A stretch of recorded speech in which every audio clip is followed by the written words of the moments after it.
What up, YouTubers? I'm back after having another failure with my last video. I wouldn't call it a fail. If I were to call it a failure, that would mean that my first video was a failure, but the first video wasn't a failure. My second video was the failure because my laptop didn't shut down, but it got to a, an amount of battery percentage that could not continue the function of my video app, which caused me to end the video prematurely once again, even though I said in the last video that I was going to continue working through all the questions through its entirety. I'm sorry if I'm a liar. Please forgive me, fellow YouTubers. But mawkish apology aside, all that aside, let's get started on number 28, where we left off. Number 28, Manual for the ACT, page 186.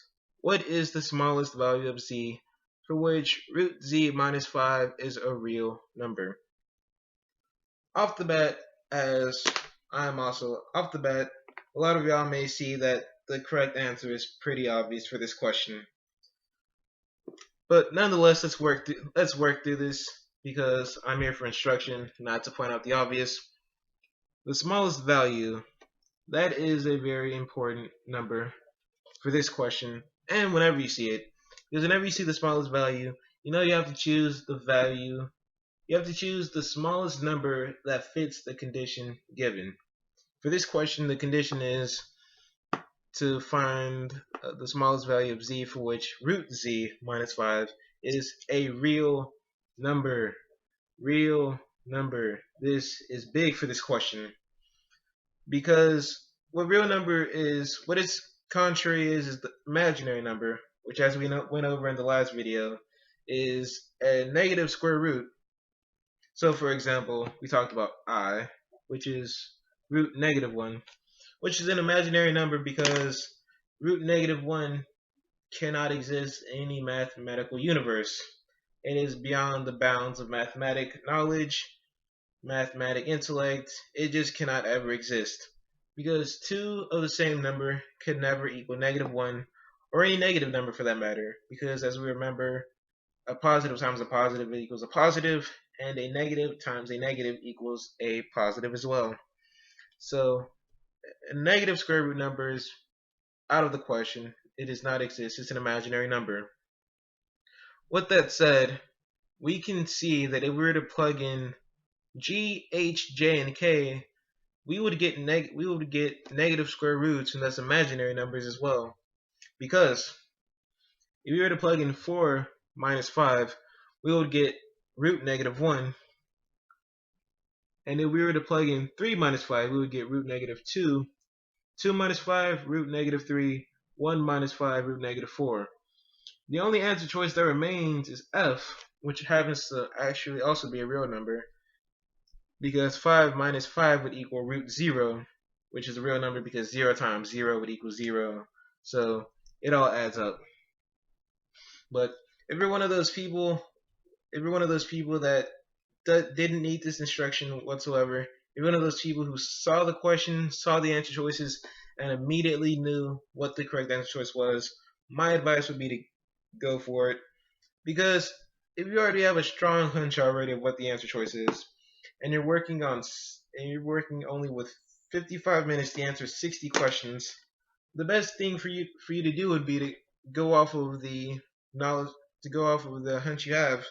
Because more often than not, for a question like this, and for a lot of ACT questions, when it's straightforward and you already know the answer, just run with it. Because there's no need for you to go over every single answer choice as I did, because you have time to work within, and you need to get through every single question. So that question, the answer to that is F5. So let's go on to number 32. What rational number, I'm going to underline rational number, is halfway between 1/5 and 1/8? Halfway, I would say, is the most important word in this entire sentence, because I cannot tell y'all how many questions I've gotten wrong and or skipped on ACT and SAT questions that could have been answered had I read the sentence in its entirety and read every word equally. So what I mean by that is, whenever somebody like me, a somewhat arrogant test taker, intolerable towards the tips and tricks that are provided, whenever somebody like that sees a question like this, they want to skim read the question because they solely want to answer every question in the time limited. They don't want to read the questions carefully. What would happen by that is, what would happen with that method is, you instead of seeing the halfway, you would only focus on the between part, which is also another important word, but not as important as halfway. And what happened when I tended to focus on the between type words instead of the halfway type words is, I would narrow the answer choices down to two answer choices that would both be in between the answer choice. And instead of just getting straight to the answer choice I was halfway between, I would ponder the two answer choices that were between the answer because I didn't read the question in its entirety. This bad test taking has led me to omit many of these type of questions and also just answer it incorrectly altogether. But a lot of y'all shouldn't be like that. Not everybody's as arrogant a test taker as I am. It's a flaw for anyone to have. It's nothing to brag about. I can sort of talk about it because I got over it, because I was able to jump my ACT score by 8 points or 10 points and my SAT score by 500 points. But yeah, these are all important, very important tips you ought to know. But let's get back to the question. I'm done with my video-ly ramble. Let's first of all calculate the halfway distance between 1/8 and 1/5. And to sort of give context, 1/8 is 0.125, 1/5 is 0.20. So you have to find the halfway distance between that. So in order to calculate the in-between, you do 0.125 plus 0.2 divided by 2, and there it is, 0.1625. That is your target answer choice you need to get. Now, let's go through every single one of these answer choices until we find the corresponding answer. F, 26/80 equals, that adds up to 0.325, which is beyond the actual distance, which is past between. So that's already wrong. Plus, it's not the target answer choice we calculated. Now let's go to G. 13 divided by 80. Well, how about that? 0.1625. You reach the correct answer choice after only the first two guesses. That is your correct answer. Also, for an alternative way to go about this problem, if you're fairly good at math like I am, you could already eliminate K, J, and also F immediately off the bat, because for K, definitely 1/3 is 0.33. I would actually recant what I said about J. J is actually closer than the other ones. It's 0.16. But with the first one, definitely. Just looking at it, you have an idea that it's not even halfway between the two numbers. So you can't really go with that answer. But if you're a finicky test taker and you just like to perfectly delineate every single one of your answer choices, then go ahead and analyze each answer choice carefully. Just don't make it time consuming. But if it has to be time consuming, make sure it's the correct answer. Above all, get the correct answer. That is the important part of all test taking. But that correct answer was G. Let's go on to the next one. Number 33. Which of the following is equivalent to 7 minus I, parentheses, times 7 plus I, parentheses? Note I squared equals -1.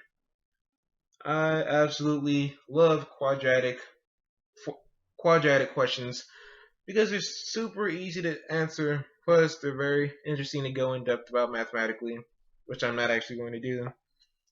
But maybe another video. Maybe another. That's for another video for me to go in depth on the intricacies behind quadratics. But let's just talk about number 33 for this question. 7 minus I. 7 minus I times 7 plus I. Whether you go about this using the box or FOIL or any other quirky method your teacher may have taught you, it's important that whatever method you choose gets you the answer quickly. So already I can FOIL this in my head because I've been doing this for a long time, and I can see that the expression simplifies to 49 minus I squared. To break down this expression even more to get to the correct answer, I'm going to take 49 minus I squared, which as we see is equivalent to -1. And you get 49 minus -1, which would be 49 plus 1, which would be 50, which is the correct answer. And also right here, answer choice D, that is the correct answer choice. It's a very simple question if you know your fundamentals, if you know how to factor, and if you can factor it quickly, that's also a bonus. But that's what a lot of these type of tests come down to. If you can master your fundamentals, and to the extent that you can answer, if you can reach your perfect squares, your factors within a heartbeat, then you will do perfectly fine on this test.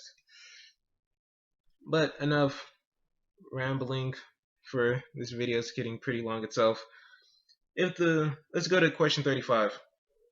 If the product of 6 different integers is negative, what is the greatest number of them that can be negative? This question is a bit of an earful. If the product of 6 different integers is negative, let's try to delineate that. 6 different integers, 3 times 4 times 5 times 6 times 7 times 8. We got our 6 different integers. If the product is negative, let's just add a negative to this and bam, we have a negative product. What is the greatest number of them that can be negative? Now, if we need a negative product that we're just going to call x for the sake of this, and we need to choose the greatest number of multiples that can yield this negative product, it's easy. We just go down the line. So let me show you. Let's add a negative in front of the 7. That's a positive because a negative times a negative is going to be a positive. Adding another negative makes it negative once again. Another negative is going to make it positive, and another negative is going to make it negative again. So we have these two that are going to yield positives times these two which yield positive times this negative. It yields a negative altogether. Yet the greatest number of them the greatest number of multiples that we used to yield this negative product was 5. We used 5 numbers to yield this negative product, which is the correct answer. B, 5.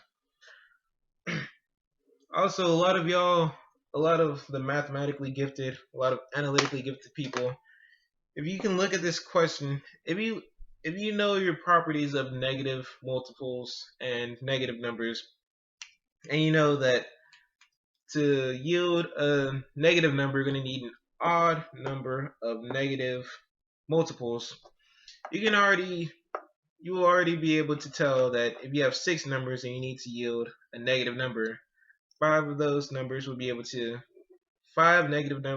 to yield the negative number, because 5 is an odd number, and an odd number of multiples will always yield negative numbers. It's a bit of an earful, and it's a bit of an not abstraction, but it's a bit of a rule. But the more math you're exposed to, the better off you'll be. That's what it ultimately comes down to. If you know your fundamentals, you can create suppositions based off of those. Fundamentals is very key, which is why I decided to work on this section first before any other section of the ACT math portion. But another rambling aside, let's get to number 37. If n is a positive integer, important number, important, n is positive, so it cannot be a negative number. When the product, so you're multiplying, when the product of 14n and 15n is not necessarily divisible by which of the following. So if n is a positive integer when 14n and 15n is not necessarily divisible by which of the following. Off the bat, I think I would just go ahead and plug in 1 for n, because that would make this question way easier to go about. And after plugging in 1 for n, you would get the product of 15n and 14n, which would just be 15 times 1 times 14 times 1. And after you get this, let me calculate it for y'all. 15 times 14, 210. After you get your product of 210, what you now have to do is look at the answer choices and determine which is not necessarily divisible by the following. So let's test this out. A. Is A divisible by 210? Yes, it is. So you don't have to worry about that as an answer choice because it is divisible. 12. Let me put this into my calculator. I've got divisible rules. That's what calculators are for on the ACT. No, the 12 is not divisible by the 14 and 15. So we're not going to necessarily eliminate the answer choice off the bat because maybe it could be the two numbers we chose which yielded this inconsistency. But let's continue. 21. 21 is definitely divisible by 210. So we're just going to continue. 30 is also divisible by 210 because 30 times 7 equals 210. That answer choice is, you don't need to worry about it. And 35. Off the bat, I think so because I feel like 35 would be divisible by 210, but let's check just in case.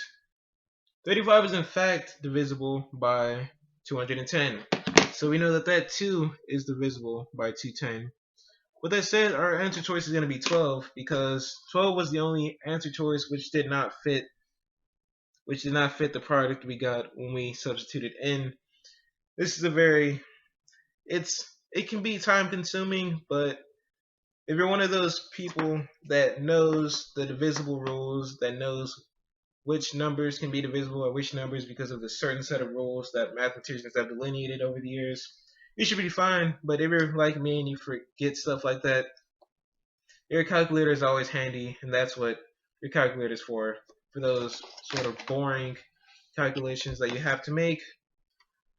So we're in the home stretch of things. Final 3 questions. They should be the hardest since they are the final 3 questions. But let's see, since they are fundamentals and shouldn't be that hard to begin with. Number 42. Which of the following is equal to 1 over I?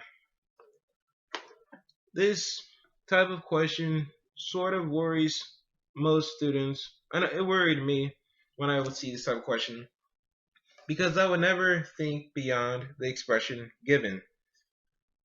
Which of the following is equal to 1 over I? I would just think about I in this as this abstraction, and I would just skip over it because I was too afraid to approach a question like that. But that is the absolute wrong way you want to go about things.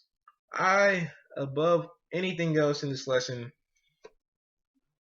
whenever you see I, just break it down to root negative 1. Because it's way easier to calculate. It's a more pleasant sight to see 1 over root negative 1 than it is to see, say, 1 over I, as is seen right there. So, which of the following was equal to 1 over I? So I've taken a lot of math courses in my high school career, so I already know off the bat that 1 over I is going to be negative I. Just because if you divide a negative root, a root negative 1 into 1, you are going to see that you get a negative product because of the way that I works and the way that root negative 1 works. It's a law in math. It's not very complicated. It's not a very complicated law, but I'm not here to try and do them. I'm not here to focus on just one part of the question. 1 over I is always going to be negative I. So with that said, let's examine these answer choices and see which ones yield this target number. I can maybe have a separate video as to why 1 over I equals negative I, but not right now. This video is getting pretty long in itself. Which of the following is equal to 1 over I? So, F. Definitely not, because negative 1, we're looking for a negative root negative 1. And that is not what this is. This is just the negative 1, which is wrong, and it's a real number, so which is wrong also, because if you see an I as an expression, it will only simplify to an imaginary number. So really all the real numbers we can eliminate. Pencil broke. H, I by itself. This one's wrong because it's not negative I. J, I squared. This is a very interesting question. This is a very interesting choice. I squared.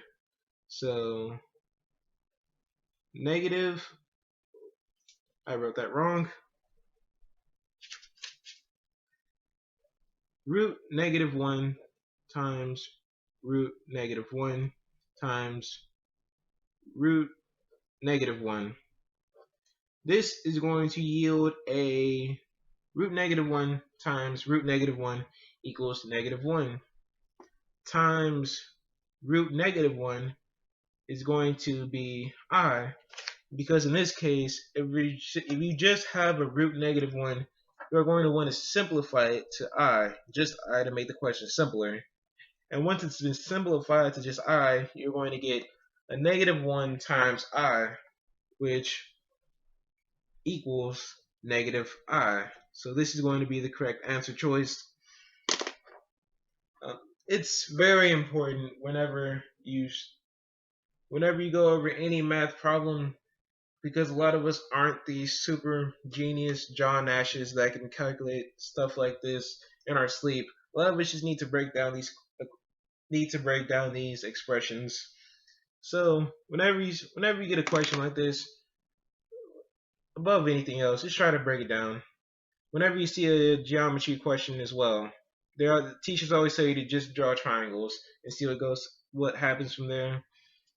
Equally, whenever you see a question like this, break it down. It will make your life a lot easier. It may be time consuming, but you will get the correct answer, which is as important. So, last 2 questions, and I swear I will be done talking at you with this very long 23-minute video. Maybe gonna be 26 minutes, you never know. Let's go to number 47 though. I just rhymed. If x and y can be any integers such that y is greater than 12 and 3x plus y equals 24, which of the following is the solution set for x? So in case I can't see this little block right there, it says 3x plus y equals 24. Which of the following is the solution for x? So off the bat, we know that y has to be greater than 12. And if you just want to make your life easier, because you see the 3x right here, and you know you're going to have to divide the 3x by whatever difference you get from the number that's subtracted from here, you know that y is greater than 12. So what you want to do is you want to choose the number that is divisible by that is a multiple of 3. So greater than 12, the first multiple of 3 greater than 12 would be 15. So let's start with 15. 3x plus 15 equals 24. You subtract 15, you get 3x equals 9, and that x equals 3. That's a solution that fits the stipulation that we were given, but that's not the only number that fits the stipulation we were given. So let's continue. The multiple of 3 greater than 15, that's also greater than 12. The next one will be 18. So 3x plus 18 equals 24. Subtract 18, you get 3x equals 6, and you would get x equals 2. Now, if you feel like you need to go a step further and do 3x plus 21, since that is the next multiple of 3, you can go ahead, but already off the bat, looking at the answer choices, I'm comfortable in saying that whatever my answer choice is going to be x is less than or greater than 3, because the two target values that I've calculated so far have been 3 and 2. So let's look. Do we see x is less than or yes, we do. D is going to be our correct answer. X is less than or greater than 3 because of the work we completed. And if you were to have plugged in 21 for the next equation, which would not have been able to fit in all of this space, you would have gotten 1, which is also less than 3. But this is, you could have worked through this pretty quickly given anything. But finally, last question of this section. What are the possible values of b such that ab squared equals 96? A is less than 12, b is less than 12, and a and b are integers. So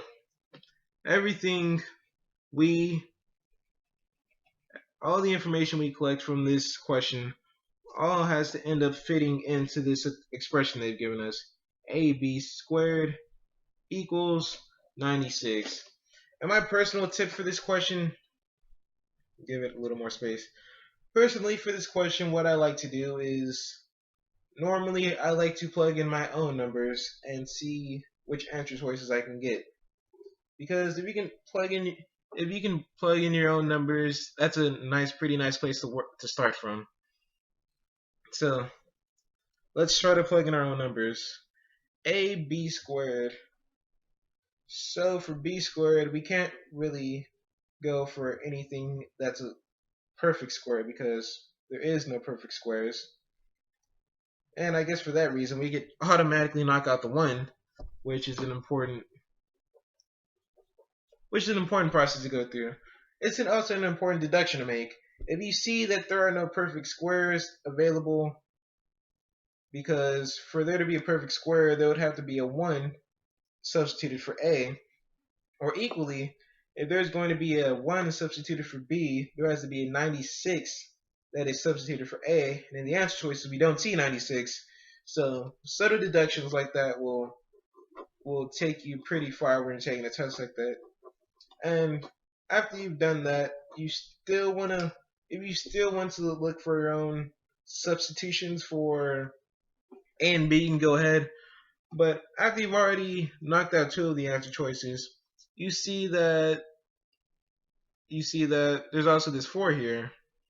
And if 4 is going to be a possible value for a and b, then let's try that out. 4 times 4 squared equals 96.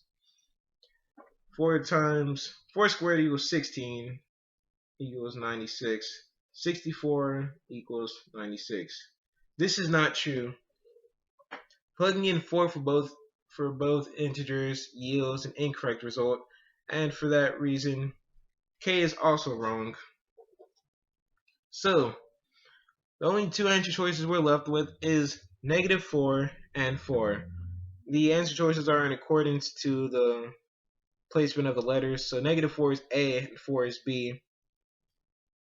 However, at this stage, I feel like you could also knock out 5 as well, because let's look at 5. if we were to substitute 5 for a and b, we would get 5 times 5 squared equals 96. 5 times 5 squared, which is 25, equals 96. 5 times 25 is 125, which actually also does not equal 96. So, if you're a finicky test taker and once again you just love to look at every single possibility of answer choice you have, I'd say if you have to do it, go ahead and do it. But if you already know if you already have a good hunch of how you want to solve this answer choice, that may look weird. But the correct answer choice is B. This is the correct answer choice. I may have circled a hole into my paper with my by circling too strong. But if you want to work, if you're a finicky test taker and you want to take your time with this process, go ahead. But like I said, it might be time eating. But if you're willing to trade in the time for points, you